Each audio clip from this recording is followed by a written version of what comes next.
Hello मैत्रिणींनो, नमस्कार। आज मी घेऊन आले आहे ब्रेड पकोडे। चला तर आपण हे साहित्य बघून घेऊया। कोथिंबीर, 4 हिरव्या मिरच्या, अद्रक, 7 ते 8 लसूण पाकळ्या, जिरं, हळद, चवीनुसार मीठ, 2 वाटी बेसन पीठ आणि 7 ते 8 ब्रेड। आता आपण हे सर्व साहित्य मिक्सर मध्ये फिरून घेणार आहोत। चला आपण आता हे मिक्सर मध्ये घालून घेऊया।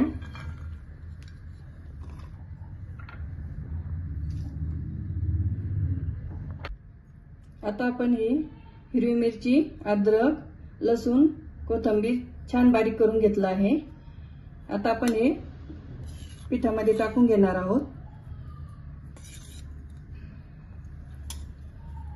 यासाठी आपण अर्धा चमचा हळद टाकणार आहोत, चवीनुसार मीठ। आता आपल्याला यामध्ये 1 चमचा गरम तेलाचं मोहन घालून घ्यायचं आहे।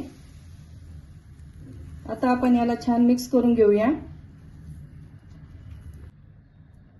आता आपण यामध्ये 1 वाटी पाणी घालून घेणार आहोत। याचा आपल्याला छान बॅटर बनवून घ्यायचं आहे।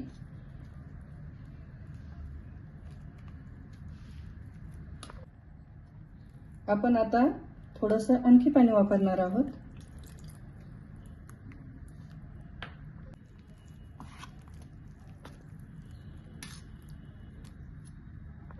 ब्रेड कट करून घेऊया।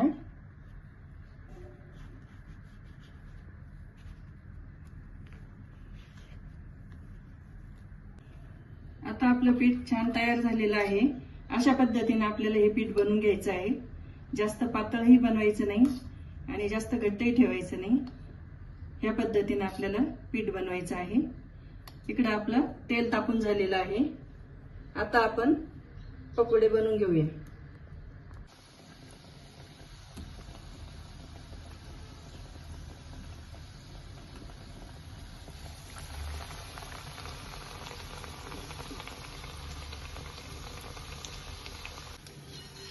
आता आपण हे छान पलटी करून घेऊया।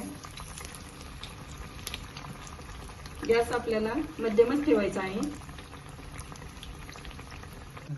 आता आपल्याला पकोडे हे असे निथळून घ्यायचे आहे। त्यामध्ये जास्त तेल येणार नाही। अशा पद्धतीने आपण हे पकोडे काढून घेणार आहोत। चला तर मैत्रिणींनो, तयार झाली आपली गरमागरम ब्रेड पकोडा रेसिपी। कमेंट करा, शेअर करा, सबस्क्राइब करायला विसरू नका। धन्यवाद।